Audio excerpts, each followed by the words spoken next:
Okay, good morning, everyone. So I'm Aris Reginaldo. I'll be your moderator this morning.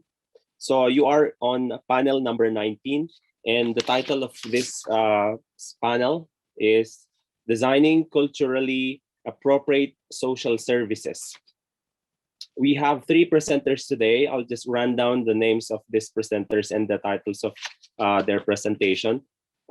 We have Ryan Ginaran, who will be presenting a paper entitled Embracing Culture in Designing Indigenous People-Sensitive Birthing Centers.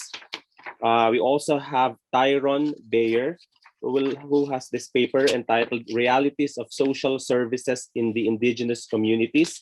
And Divna Javier, who will be presenting a paper entitled Application of Remote Sensing and GIS in an Indigenous People Community in Benguet Province, Philippines. So before we start, you already are familiar with our rules here. So we will just run down them again. So we would like to remind you of several things. Okay, please mute your microphone. Please turn off your camera. Please do not cross talk. Also ask for help from our assistant moderators if you need any assistance. Do not post the Zoom meeting details. And then certificates will be distributed after the conference. Okay, I think we are ready to with the presentation. Our first presenter is Ryan C. Ginaran, a medical doctor and a community development management specialist with interest in Indigenous people's health system strengthening, and health communication. He is a PhD candidate in rural development at the Benguet State University in La Trinidad, Benguet, Philippines, presenting a paper entitled Embracing Culture and Designing Indigenous People's Sensitive Birthing Centers. Dr. Ryan Ginaran. Maptangja ako, sunsikata namin. I am Ryan Camado Ginaran. I'd like to share this paper on Embrace, co-creating intercultural birthing centers with indigenous communities. So as background, the Cordillera Administrative Region has recorded 95% facility-based deliveries. That's according to our DOH regional office in 2017. And that's quite a high number. We wonder where the 5% is and why are there still mothers or pregnant women delivering outside facilities or hospitals. Also, there is a joint memorandum circular of the DOH, DILG, and NCIP titled Guidelines on the Delivery of Basic Services to Indigenous Peoples or Indigenous Cultural Communities, which outline basic guidelines on how we can integrate culture sensitivity in health facilities and in other aspects of the local health system. So also, intercultural health denotes practices in healthcare wherein indigenous peoples' knowledge systems and practices are bridged with the Western or the biomedical field, as both these systems are valid and should be regarded as complementary and legitimate. Also, in around 2017 or 2018, the DOH came up with a prototype of a culture-sensitive birthing center, adopting some designs of architecture, indigenous architecture, as well as some practices. Further, I personally wanted to know what is a culturally sensitive birthing center for indigenous Cordilleran clients, and can we come up with a framework that can aid the local health offices um, in designing culture sensitive birthing centers for their indigenous clients? As to methods, this is basically qualitative. In 2017, I started gathering data with key informant interviews and focus group discussions. Over the years, over the past 3 years, we conducted also culture sensitivity trainings, and I looked at journals there, and document or literature review, as well as inputs from a study from my dissertation on culture sensitivity in Cordillera also. So as the results and discussion, of course, we know that um, indigenous health in the Cordillera is multifaceted. In assessing indigenous health concepts, it goes beyond physical and mental health. It it also gives premium to social or relationships, harmonious relationships with the community, as well as the environment, as well as the spiritual world. Okay, and so through thematic analysis, I came up with the Embrace framework to focus on some areas, okay, areas of concern when we want to devise a culture sensitive birthing center. And Embrace talks about, both the intercultural nature of things from with the indigenous and the biomedical, and that should be embraced, no, together. So E is for environment, M is for material culture, B is for birthing positions, R is for rituals, practices, and beliefs, A is for attitudes, C is for community involvement, and E is for efficiency measures. So environment, this would pertain to designs, visuals, even spaces for practices or rituals that can be provided within the environment of the health facility. Some women talked about very clean facilities because they would deliver on the floor, so it's pollution free. Some women also talked about a wider space so that they can be mobile inside the place, okay, because inside the house you can be more free in moving about, and they wanted that feature also in the health facility. Also about temperature, because they mentioned the facilities are cold inside, and even the water that's being used to wash them was cold. M is for material culture, and as one woman said, there should be not only one DR table or one bed only. There should be another for lying down, bending, kneeling, etc. Because there's only one and same position possible on the DR table, and we know we have a lot of birthing positions. Upright birthing positions that are adopted by indigenous women. And they also mentioned there should be bars in the birthing center which they can cling on to or hold on to during labor. Okay. So material culture is all about bars, ropes, posts, if need be, chairs, mats, pillows, linen, kneeling pads, clothing, food, and herbs, no, utilized when the mother is delivering. Okay. So here are some examples of birthing centers where there are bars that were placed as requested by the clients. No? Is a midwife showing how one indigenous woman is delivering or in labor, no? And she's not on the DR table, but she's hanging on, no, on the sidebars of the delivery table, but in a kneeling position. So material culture could also include the use of bakgat, the use of kuba, no? Tengba is basically a food. No? It's a mixture of uh, fermented rice with crab, a tag, of course. Then you have boiled native chicken with ginger, postpartum soup, no? Then the use of laswik or boiled guava leaves for cleaning. These are examples of indigenous material culture. B would pertain to birthing positions or birthing preference of indigenous women, that client comfort but also, no, together with client comfort, safety is also ensured. And they would say, we adapt the birthing position that the body feels or what the baby wants. And hopefully it's up to the mother, to the indigenous mother, um, that she be given the option to be in the position that she feels secure and comfortable. And I think this is a study done by Dr. Palaganas, showing various birthing positions also in the Cordilleras. No?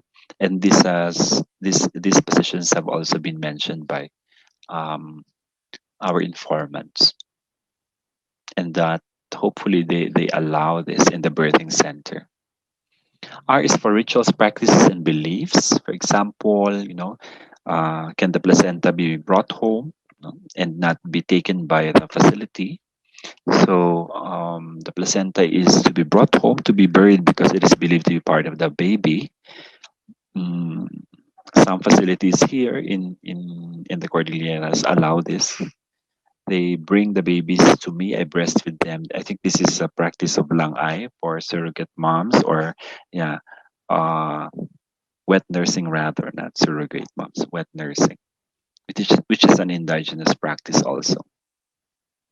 Then you have other practices like gubgubao, which is practiced once the umbilical cord falls off. And it's nice that health staff are also participating, no? Being culturally sensitive, participate in the gubgubao, or the traditional naming of the baby, no? Where they are given the Igorot name.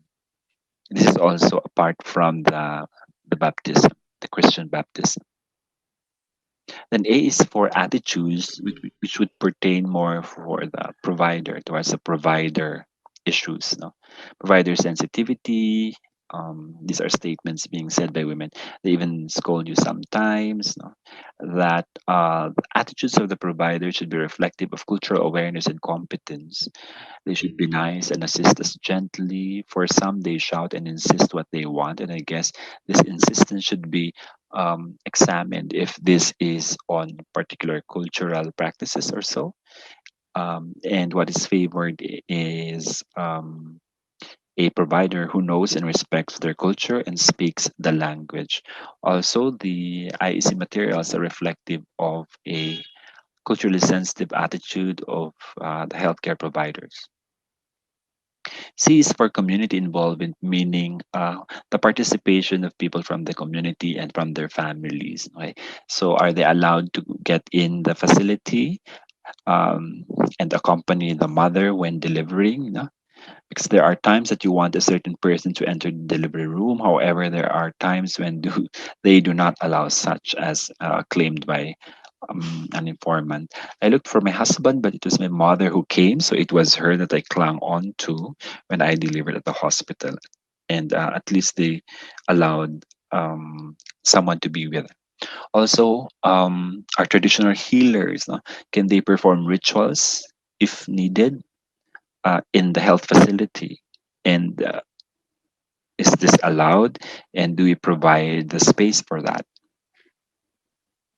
E is for efficiency measures, basically the CQI, continuous quality improvement, which is based on tenets of culture sensitivity or cultural competence. No? Issues of how do we better increase accessibility in getting the cultural barriers out. How do we anticipate risks if we examine or accommodate cultural practices and we still see some risks that accompany it, and how do we address this? Also, client satisfaction, gathering feedback, capacity building for cultural sensitivity, policies which should be more culturally sensitive, and referral mechanisms. No? We entertain here referral mechanisms between both the traditional and the biomedical. Okay, there can be some mechanisms of referral between the two. So that's the embrace framework that we came up with. Talk about the environment of the facility, material culture accommodated in the facility, birthing positions allowed in the facility, rituals, practices, and beliefs that should be incorporated also in the care and the operation of the health facility, the attitudes of the healthcare worker. C is how we involve the community and the family, and E is for efficiency measures in checking still quality and safety within the healthcare facility as we become more culturally sensitive.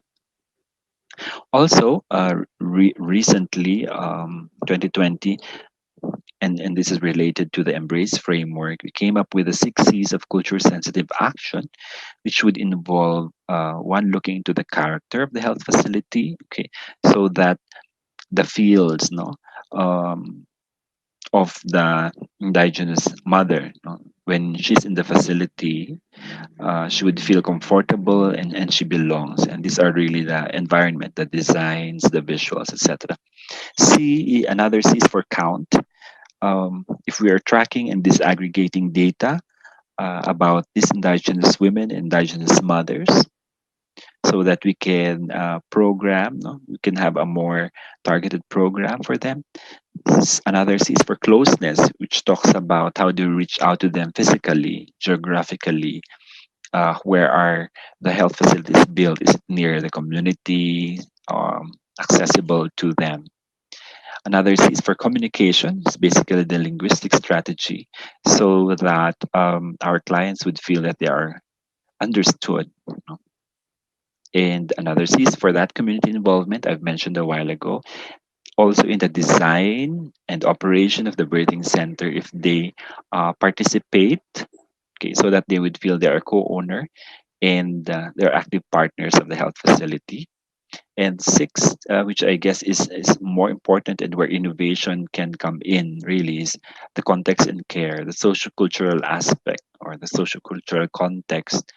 How do we incorporate the social cultural aspects of the community in the design of the health facility? Okay, so what are practices that can be accommodated and incorporated and provided for? I am cared for with integrity, and I am proud would be the sentiments that they would um, have after availing services from our culture sensitive birthing centers. So, yeah, in talking about transcultural or rather intercultural health for indigenous women, uh, we use two eyes, and one eye would be for clinical or the clinical eye, and the other more important at this time, as we have set already standards for the clinical, but we have not set standards for the cultural eye and cultural sensitivity together. Together, clinical eye and the cultural eye would give us a clearer 2020 vision on how to move forward and close the gap and be more culturally sensitive in our services. So thank you very much. Salamat Japasia. Okay, thank you, sir. Thank you very much, Dr. Ryan Ginarang, for that presentation. We move now to the next presentation. Um, this will a paper entitled "Realities of Social Services in Indigenous Communities" will be presented by Tyrone Edward Bayer. Tyrone is the current campaign and advocacy officer of the TFIP. He studies BS Community Development in UP Diliman, became a chairperson of the Cordillera Youth Organization based in Manila, and a spokesperson of the Kalipunan ng mga Katutubong Mamamayan sa Pilipinas, a National Alliance of Indigenous Peoples Organizations. He also has Ifugao ancestry. Tyrone also helped edit the source book published by the TFIP with the same title as this paper. Again, Tyrone Edward presenting the paper entitled Realities of Social Services in Indigenous Communities. Good morning to all organizers and participants of the Third International Conference on Cordillera Studies. I will be discussing and sharing to you today the realities of social services in indigenous communities. A study published by the Philippine Task Force for Indigenous Peoples' Rights, where I work with. Indigenous peoples are among the most marginalized sectors, experiencing decades of deprivation of basic social services, including education, health, healthcare, nutrition, water and sanitation, electricity, shelter, and security. Billions worth of corporate investments to exploit and profit from the resources laden territories of indigenous peoples, yet they remain to be the poorest and lack access to basic utilities, infrastructure, and education and health facilities. Despite these glaring realities, there remains a dearth of research and documentation on the issues faced by indigenous peoples in relation to social services. In this light, a national qualitative case study research on indigenous peoples and social services was conducted by the Philippine Task Force for Indigenous Peoples' Rights from 2016 to 2017. The research hoped to draw attention to the plight of indigenous peoples in relation to social services by presenting various case studies on the experiences, perspectives, issues, and responses revolving around education, healthcare, nutrition, water and sanitation, electricity, shelter, and security. The research looked into government policies and programs, the roles of various institutions and their impacts and implications on cultural, political, and socio-economic lives of the indigenous communities. The scope of the study, it was a national research project which covered 8 case study areas in different regions of the country, focusing on the following themes. There was a gender analysis on the issue of no home birthing policy and its effects as experienced by indigenous communities in Palawan, a critical scrutiny of conditional cash transfer programs, including modified cash transfer and Pantawid Pamilyang Pilipino program or 4-piece implementation in indigenous communities in the Cordillera, Cotabato, and in Mindoro. Repression of an alternative lumad school among the Mandaya in Davao Oriental, status of health, environment, and education in a remote Agta community in Dinapige, Isabela, militarization, forced displacement, and impacts on education, social services, and indigenous women in Mindanao. And the research project started in February 2016 with a workshop participated in by 16 delegates from various development institutions across the country. The workshop was held to collectively discuss case study proposals, provide critique and inputs, and finalize specific research case study designs per organization, and unify and finalize the research objectives, scope, draft, key question sets, and research design. So our methodology for the research was mostly qualitative case study method, which is data gathering through focus group discussions, documentation of key respondents, narratives, and community histories. The research also expounded on the depth of discourse and perspectives stemming from conflicts and experiences by indigenous leaders, communities, educators, and families. Secondly, secondary data were also sourced from government records and previous research articles. The case studies I will be sharing to you today, not all the case studies that are included in the book. Actually, we already published a book which we will be sharing to you after this conference. So here are the case studies. Birth paints the no home birthing policy and its impacts on the Palawan indigenous people in Sofronia Española in South Palawan or southern part of Palawan. So the respondents affirmed in the study that their traditional practices on childbirthing were proven safe, more convenient, and less expensive through time, citing that there is low maternal and infant mortality rate in their barangay. They also said that in most cases, midwives who accompany pregnant mothers instruct them to hold off pushing until they reach the nearest birthing facility.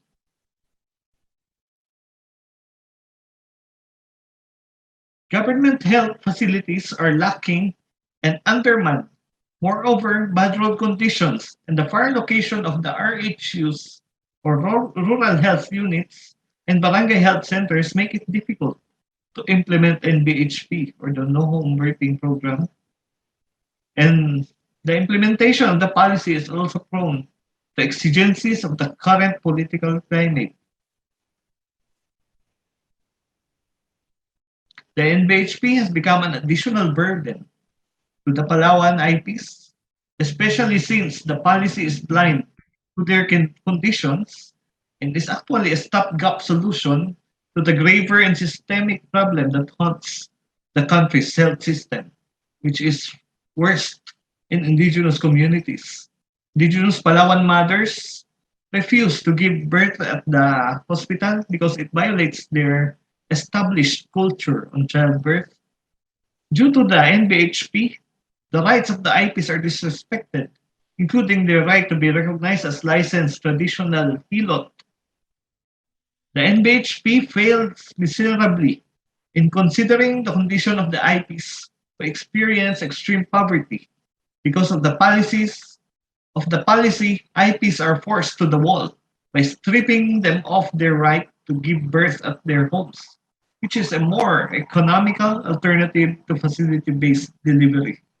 The next case study is the implications of CCT to cultural values, experiences, and perspectives of the Arumanan Namanob tribe in Cotabato province. The experiences they shared was there was inappropriate and non-exclusive selection process of grantees. Opportunities are there, but it became a source of envy for others, those who were not chosen to be part or to be beneficiaries of the program. And challenges in distance and process of getting money from the bank through cash card is very hard because they need to travel far, spend money while traveling, and yes, many of them are uh, aliens to ATM technology. And not all skills and knowledge in family development seminars, a requirement for the continuing allotment of the CCT is appropriate for indigenous peoples. For example, is the insistence or imposition of birth control. And grantees bought traditional clothes out of the money from the 4Ps. So there was a little bit of uh, spending money for traditional clothes, which are very expensive or cost a huge amount of money for some. And participants viewed that 4Ps supported their dreams for the education of their children because of the encouragement of the program to send the children to school, or it's also a requirement actually. And for the Kantawid 4Ps program or CCT in the Cordillera, from the perspectives of indigenous women, the narratives from indigenous women echo the divisive and alienating effects of the CCT process and how the responsibilities and compliance with conditions before cash release have burdened women. Women also lament how indigenous values such as community cooperation and self-reliance were undermined, causing division, especially in indigenous communities, that rely on positive values and solidarity mechanisms to survive the long-running government neglect in the provision of social services in communities. And of course, the CCT remains as a dole-out mechanism that inhibits genuine development as it disempowers women. And worse, the CCT has served as a channel of intimidation, militarization, and political patronage fraught with anomalies and corruption.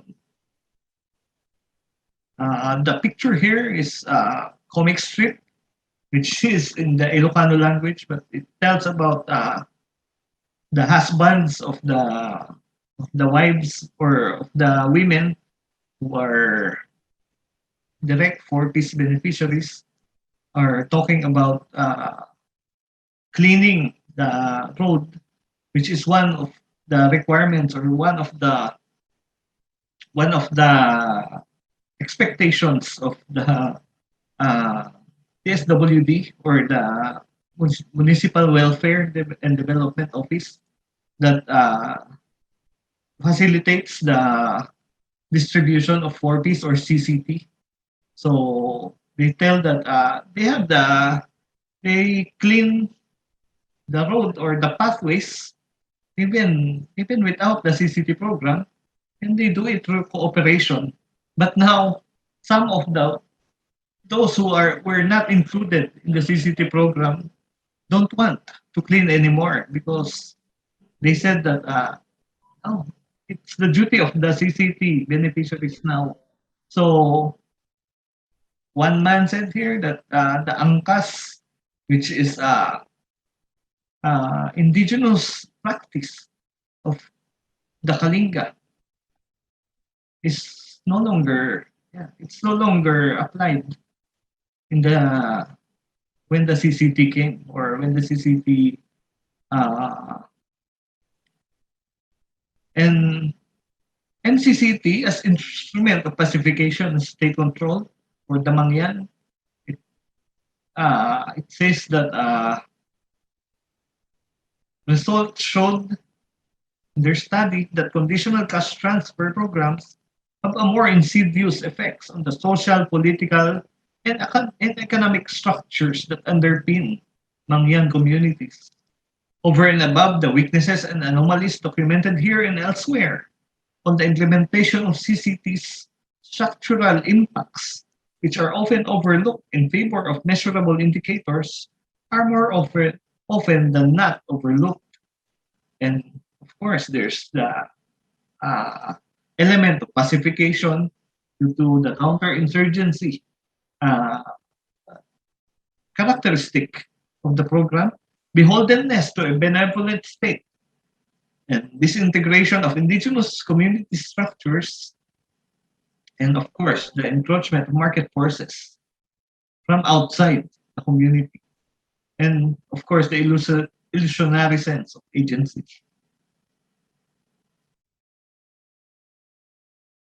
And through the conditionalities of the CCT and MCCT, beneficiaries are forced to comply with policies deemed detrimental to their welfare, such as the NHBP, and which ultimately facilitate the encroachment of the cash or market economy that slowly erodes the Mangyan community's economic base, which in turn leads to disintegration of their long-standing political and cultural structures. At the same time, these programs create an illusory sense of agency without affecting substantial systemic reforms or changing the context of poverty in Mangyan communities. We now go to the assessment of perceptions, experiences, and issues on access to and utilization of social services among the Monobo Bakwit communities who are victims of militarization. So we already heard a lot of stories about the Bakwit in Mindanao, where they are forced to leave their communities due to the heavy military operations in their communities. And yeah, most of the indigenous peoples see this as uh, stopping or repressing their rights to defend their land against mining, plantations, and large energy projects. So, for education, in regards to the Manobo Bakwit, in terms of educational attainment, 28% of the evacuees are illiterate, 60% are into elementary levels, 11% are high school level, and 1% are into the college levels. The respondent said the government school facilities are far away from their communities. It took them time to travel 3 to 5 kilometers to reach the nearest school facility. The respondents also said that they established alternative schools in their communities with the assistance of various IP advocates and religious groups. In Talaingod, for example, the Salugpungan Tatatano Igkanugon People's Organization of the Talaingod Manobo established the Salugpungan Community Learning Center that caters primary and secondary levels of education. On the other hand, the Mindanao Interfaith Services Foundation Incorporated had established primary and secondary schools in Kapalong, in Kitaw-Taw, in Bukidnon. However, the respondents noted that these community schools were used by military forces as camps. They also said that military personnel barred school teachers in going to school to hold classes and incessantly conducting house-to-house campaign with the aim to shut down the schools. The respondent said that because of fear of community members and school teachers, their classes were suspended. Presently, Miss Fee and Salugpungan are holding classes in makeshift classrooms at the Haran compound in Davao City for the displaced Manobo children from 3 communities. On health, clearly the study shows that Manobo's access to health remains a significant problem in their community. The respondents revealed that access to health from government institutions is limited and irregular. Despite that, most of the Bakwit were members of 4P CCT program of DSWD and PhilHealth beneficiaries. Their access and utilization health services were minimal. The respondents identified factors affecting the delivery of health services of the Manobo communities, such as lack of personnel, which are mostly midwives and nurses, lack of facilities in remote barangays and communities, weak referral and information system, poor quality of health care. In the case, in this case, the research observed the high churn-out of access to health services to Manobo Bakwit. It was actually attributed to the efforts made by different institutions inside the evacuation camp. There can be seen through high percentage of access to postnatal care services, immunization of children, nutrition, birth delivery, and family planning. If not for the occurrence of buckwheat, these Manobo communities would not be able to avail health services that are relatively worthy being provided by the health personnel from the hospitals and other support groups in the city where they evacuated. And the last case study, which I will be sharing today, is on the community-based renewable energy systems in Ngibat Tinglayan, which features the history, experiences, and practices of the Ngibat community in the establishment and management of their local microhydro energy system, a pioneer in the Cordillera region. Actually, this is a case uh,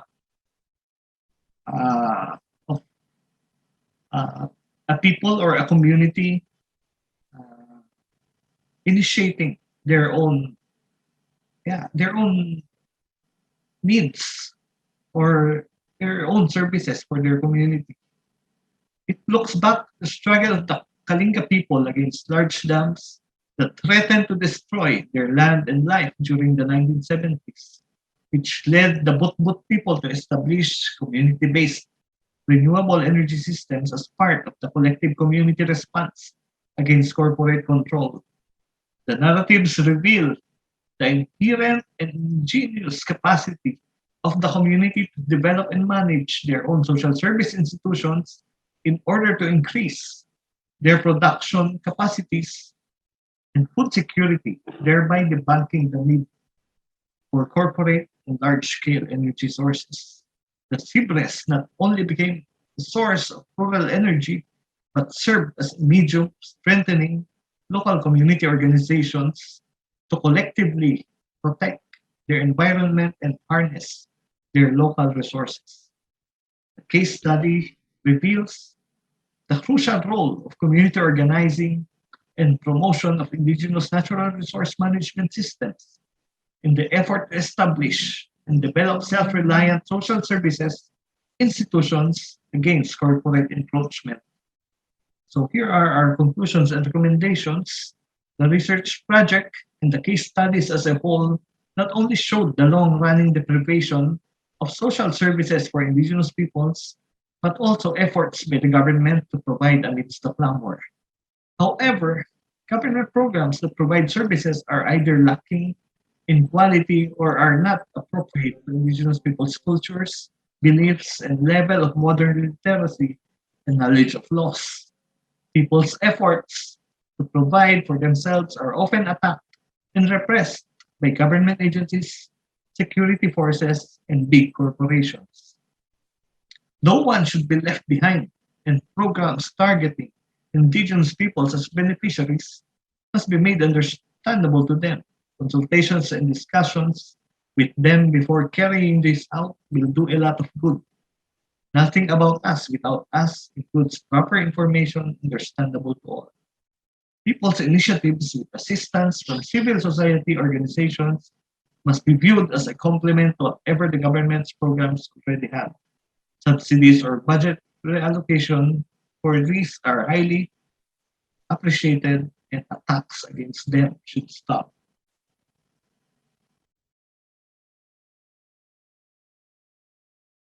Thank you. Thank you very much, Tyron. Uh, let's now move on to the next presentation. The next presenter is Dr. Difna Nolasco Javier. He earned her BS and Master's degrees in Geology from the University of the Philippines and her PhD in Geographic Information Science from the University of New England in Australia. She is currently an Associate Professor of Geology and the Dean of the College of Science of the University of the Philippines, Baguio, presenting a paper entitled Application of Remote Sensing and GIS in an Indigenous People Community in Benguet Province, Philippines, Dr. Javier Difna. Thank you for the introduction. Geospatial techniques provide platforms for achieving the targets of SDGs. This presentation highlights the academe community engagements utilizing geospatial data and data processing for mapping, evaluating, and monitoring Earth's features and human-influenced events. This presentation will have 5 parts. The first is definitions of geographic information science and remote sensing, then applications of GIS and RS in IP environments, and then an elaboration of participatory GIS and applications of PGIS, and finally, conclusions. Referred to as Geographic Information Science, GIS is the discipline investigating geographic information systems, the latter a system to capture, store, manipulate, analyze, manage, and present all types of spatial or geographical data, such as these maps of indigenous community areas. On the right map, the green area shows those populated by the Igorots in the Cordilleras. GIS is closely associated with remote sensing, the acquisition of information about an object or phenomena which, in contrast to on-site or up-close observation, is achieved without making close contact with the object or phenomena of interest. On the left, the digital elevation model for a watershed in Bocod is generated through remote sensing technology on satellite-derived signals. The dark areas show low elevation areas, and the lighter ones are those in higher elevations. Further applications of remote sensing and GIS allows for derivation of an elevation map with drainages as shown in the middle figure, and then a high-resolution three-dimensional map where each pixel or picture element represents, in this example, 46 centimeters by 46 centimeters of actual ground distance.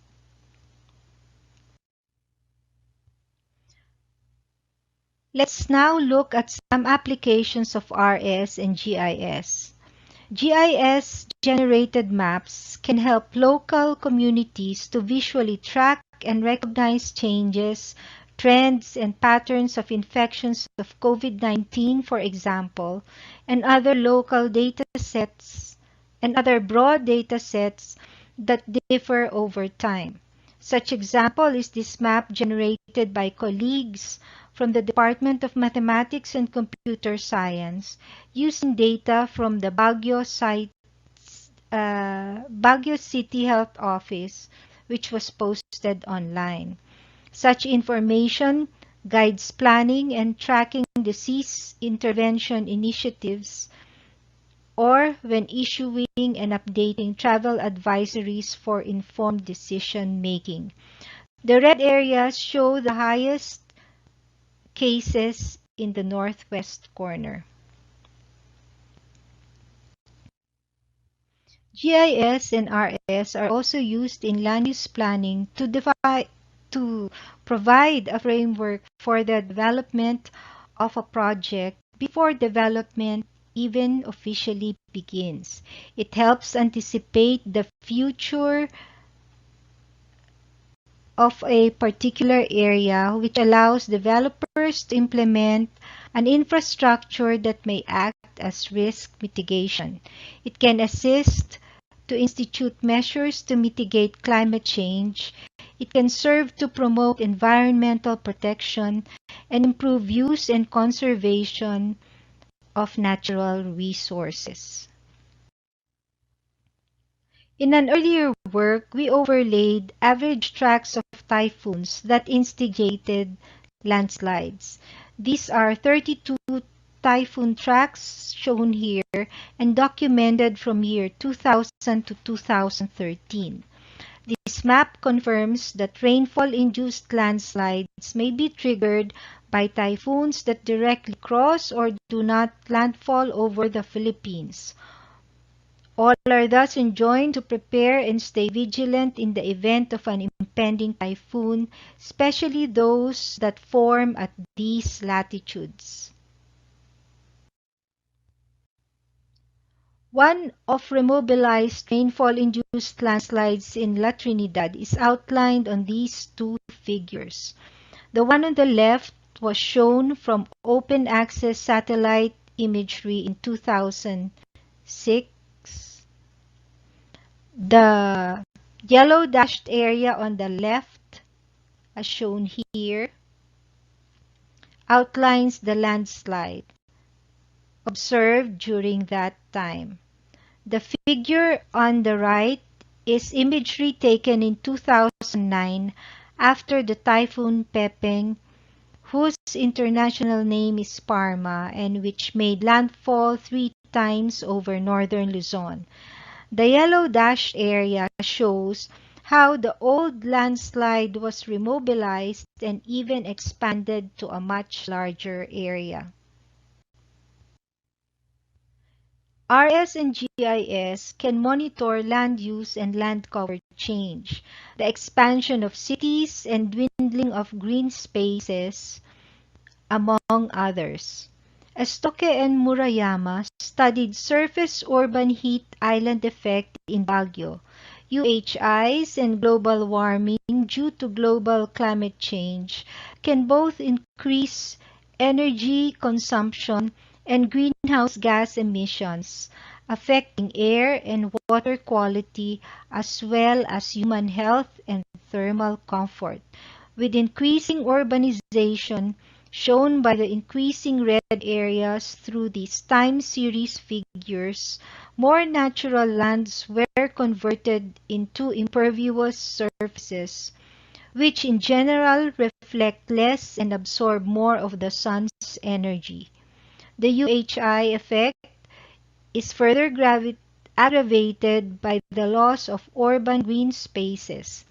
The reduced vegetation cover increases surface and air temperatures because of the diminished cooling capacity of vegetation through evapotranspiration.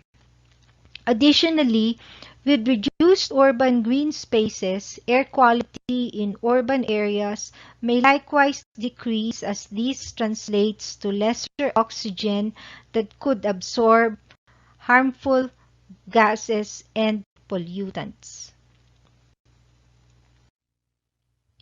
More research and practice are now adopting participatory GIS. PGIS is perceived as a means of indicating local and indigenous knowledge with so-called technical expert data. More efforts are underway towards adopting participatory mapping processes that produce spatial information to support a community bottom-up approach in decision making, and to combine community mapping with GIS technology to capture people's spatial knowledge into digital maps that could be incorporated into development planning.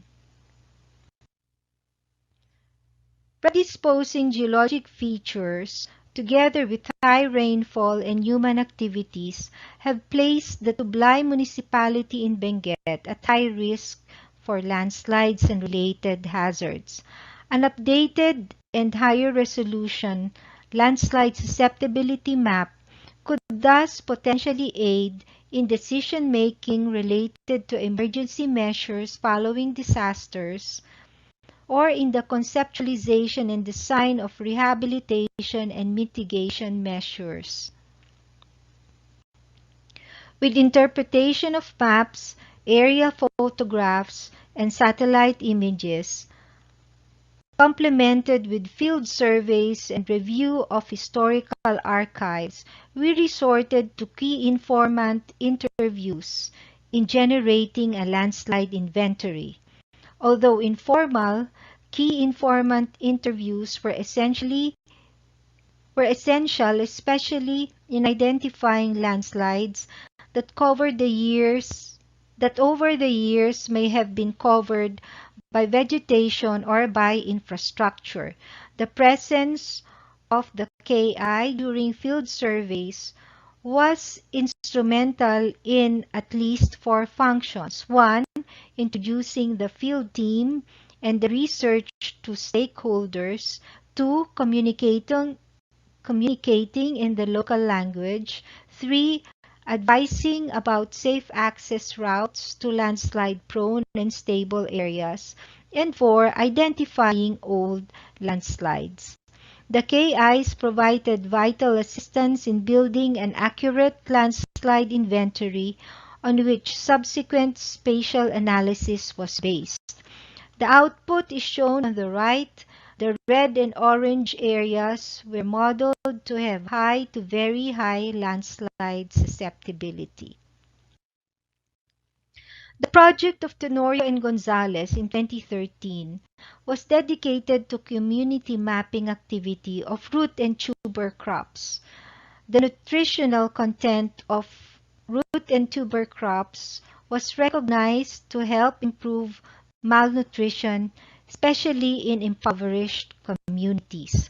Community engagement was implemented to ensure that all those involved in the mapping process would have, quote, a higher level of acceptance, a deep sense of ownership of the activity, and the commitment to bring the activity into fruition.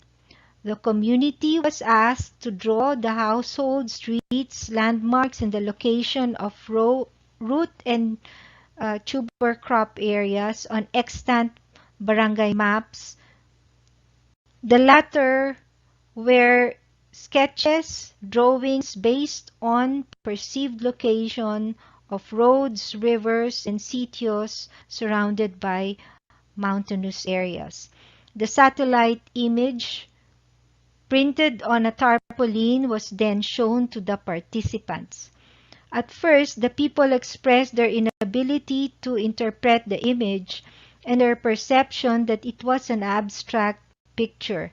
After further scrutiny, they re-examined the barangay hall, school, churches, road intersection, and rivers that were previously located. They traced roads, sitios, barangay boundaries, landmarks, and of course, root and tuber crop areas. Tenorio and Gonzalez reported that while some barangays did not fully appreciate the GIS tool and output, others expressed that the process truly empowered them, and this sense facilitated their involvement in the process of map making. It gave them a sense of power, authority, and control over their knowledge and aspirations for themselves and their community. This is the community map output for Barangay Amlimay in Bugyas Municipality. Rivers are in light blue, shown here on the top part and on the left side of the photo. Roads are in dark blue, right through the image. Red triangles are the facilities like schools, barangay halls, etc. The orange areas are the root and tuber crop areas. Participatory 3D mapping, or P3DM, integrates spatial information and indigenous geographical knowledge in the form of three-dimensional large-scale physical relief models, as shown on these photos. These models are subsequently captured in digital form. P3DM has been used among indigenous peoples under the auspices of the Department of Environment and Natural Resources and occasionally the Office of the Presidential Advisor on the Peace Process. Based on the work of Rambaldi et al. In Balbalan in Kalinga, participants from all administrative units and barangay captains constructed a 1:5,000 scale geo-referenced model covering an area of approximately 70,000 hectares. Quote, contours for the area were obtained from maps produced by the National Mapping and Resource Information Authority and blown up to the desired scale. Local participants traced contour lines on rubber sheets, cut them out, and pasted them on top of each other, thus forming the scaled relief of the entire municipality. Land use and land cover, settlements, and a number of other features were later depicted. In doing so, data including names of features were discussed and agreed upon. The 3D model served as a comprehensive, detailed visual representation of the entire territory of the municipality, therefore adding transparency to the process and reducing spaces for subjective interpretations. Features were identified and located by the participants according to commonly agreed criteria. Through this exercise emerged the promise of resolving long-lasting boundary disputes. From the disputed boundaries on the left figure emerged preliminary negotiated boundaries shown on the right figure. This could then firm up the barangays or municipalities municipalities' efforts in preparing proper development plans, hence enabling access to funds for their implementation. In conclusion, like any new technology, rapid development in RS and GIS is driven by the perception that technology advances people empowerment. There are several reasons to this. First, most information used in policy making hold a spatial component, whether with regard to land use planning, health, hazards assessment, or habitat conservation. Second, engaging stakeholders in the use of spatial information is deemed to lead to better policy making. Third, as Wood argues, this policy-related information can be analyzed and visualized spatially, and the resulting output can convincingly convey ideas and persuade people to accept such ideas. However, the use of satellite imagery is without challenges for several reasons. On occasion, actual boundaries, for instance, barangay boundaries, may be different from the referenced or agreed upon boundary. 2. It could also happen that the year of the satellite image may not show more recent changes on the ground. 3. Image resolution may hamper recognition of constructed structures and changes in the area. 4. The cost of the hardware and software is not insignificant. 5. More experts and practitioners need to be trained and or convinced to come on board. 6. Data privacy may be an issue. And 7. Misappropriation of knowledge may likewise be a concern. The term Participatory GIS, sometimes called Public Participation GIS, was derived from the essence of engaging citizen participation.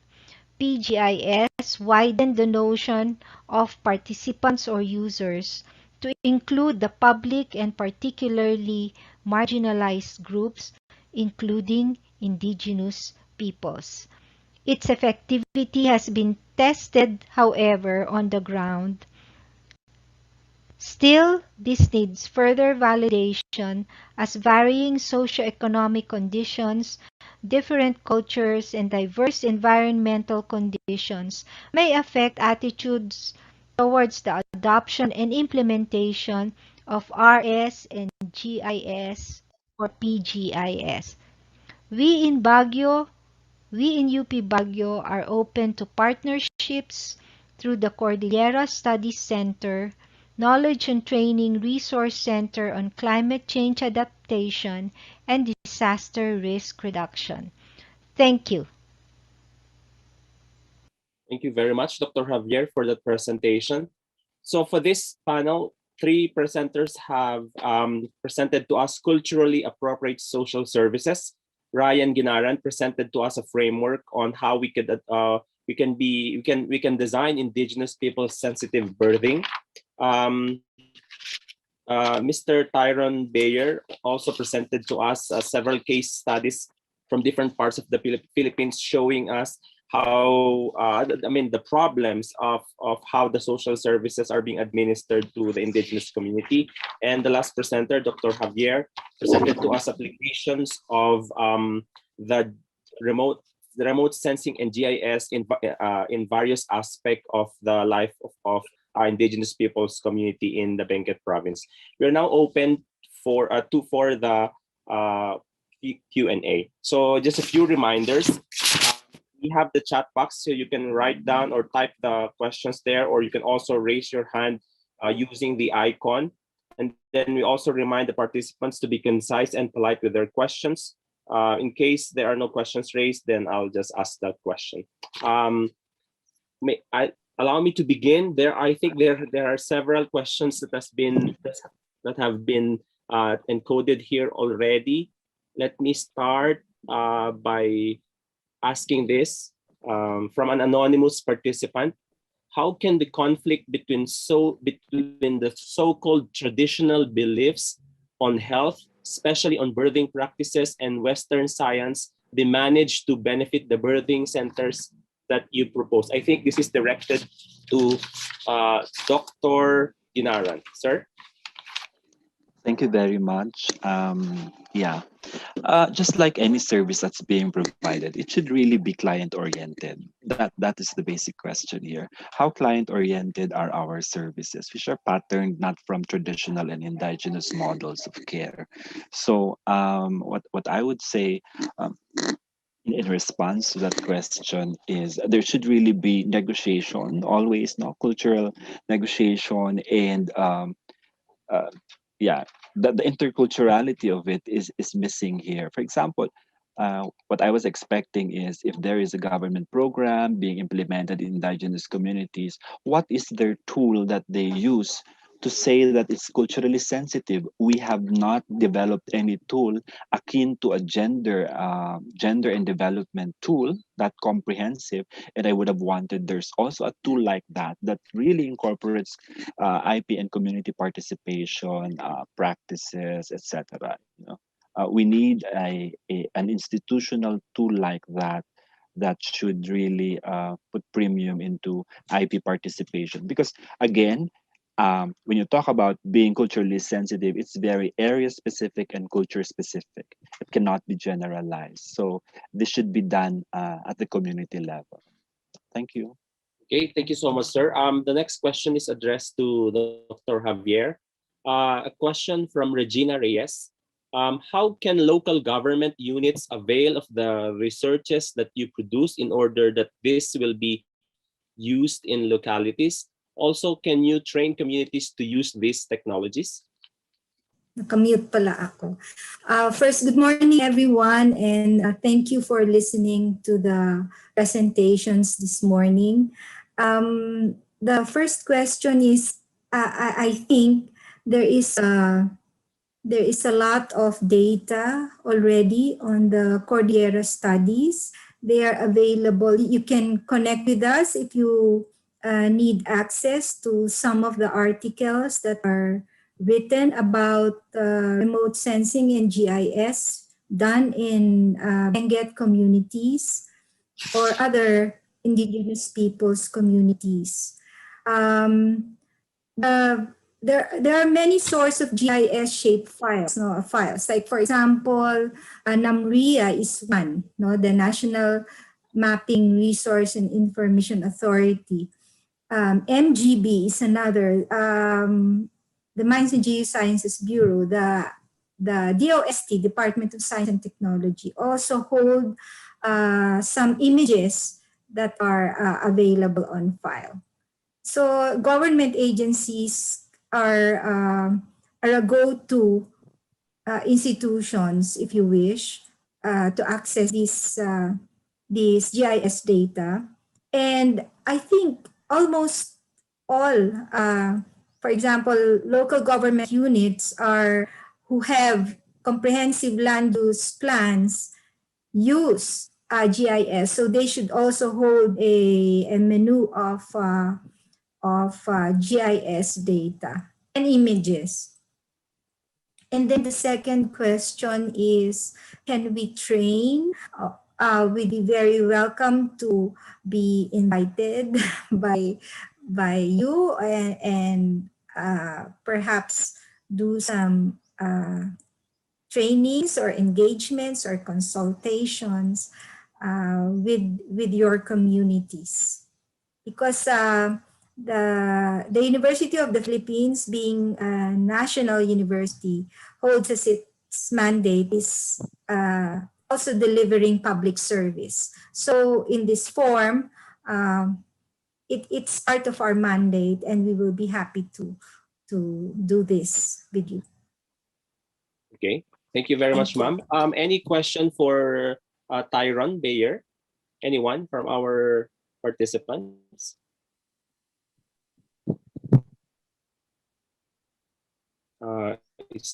I'm just checking if someone is raising his or her hand. Meron po ba?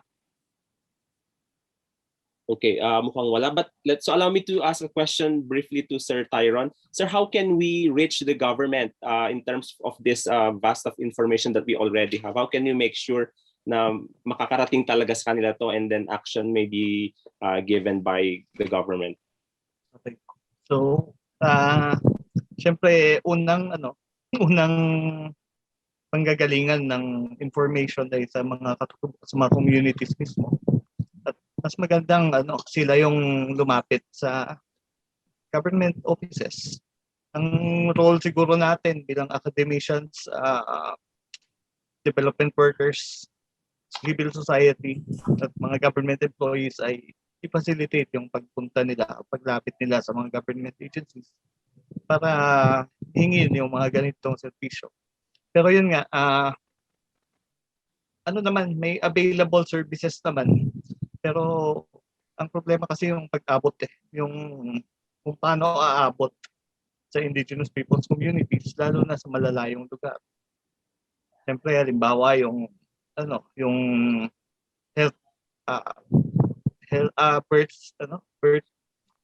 birthing facilities. Paano aabot doon? Kung kailangan ba talaga ng na sa birthing facilities ipapanganak ang isang sanggol na IP, gano'n. So, yun. Tapos, syempre, ini-encourage pa rin natin yung efforts ng communities kasi hindi tingin namin sa tagal ng panahon, parang hindi rin short term or immediate yung matutugunan ng gobyerno yung gano'n kasi it has been the practice for several decades na. Kaya hindi natin maiiwasan or kailangan din i-recognize na pwedeng yung mga communities ay mag-initiate ng kanilang sariling services with the help of NGOs, schools, churches, at iba pang institution na pwedeng tumulong. Kaya yun nga, pero sana suportahan din kasi at the present context, ina-attack po yung mga ito. Yung mga mga initiatives ng mamamayan. So, I think So parang are you saying, sir, na parang hindi So parang are you saying na parang hindi enough na meron tayong publication, gano'n, tapos we send it to the government, parang gano'n. So do you think na kailangan mas active yung community to voice out community what we need? Because what we can only do is ipakalat sa mga kapwa natin sa cities and centers. But the communities yan talaga mas malakas pag kasama sila. Mas malakas ang boses. Yeah. Thank you. Okay, thank you, sir. Another question for Ma'am D. Are you still there? Yes. Okay, so sabi niya dito po, with the speed and scale that data is circulating and the need for evidence-based decision-making, how accessible are core GIS data, and how do you think CAR as a whole is capable of maximizing the GIS data that we have? So how accessible? As I have mentioned, many local government units have access to GIS data. For example, we have worked with Tublay Municipality and their MP Municipal Disaster Risk Reduction Officer, si Mr. Abner Lawangen, has training in GIS. So I understand even the provincial DRRM office have a core of GIS trained personnel, and I think you can approach them too for that matter. Municipal and provincial DRRM officer would have those GIS data because, as I said, the planning part in the CLUP, in the crafting of the CLUP and the DRRM plans, they have to use this spatial data. So I'm pretty confident that they have access to them. Or you can come over to the College of Science or the Cordillera Study Center or the Science Research Center in the College of Science, specifically if you wish to have access to them. Also, the Department of Science and Technology, specifically the ASCII, the Advanced Science and Technology Institute, would also have access to imagery. But of course, some can be availed of for free, but I'm not sure for the other type of imagery. It would, I think, depend on the recency and the resolution. And then, of course, there are also commercially, companies that specialize in remotely sensed images, in providing these remotely sensed images, and they can also be an option. And GIS companies, there are also GIS companies in Manila, actually. And the other question, ma'am, they asked that how do you think CAR as a whole is capable of maximizing the GIS data? Are we capable, or should we be capable? Oh, definitely. I have seen some CLUP maps. That land use map from La Trinidad is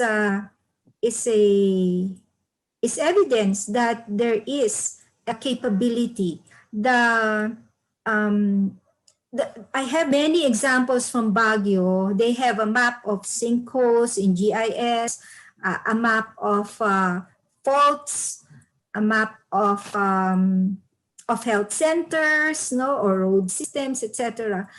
They have this information available. Maybe it would be good to reach out them.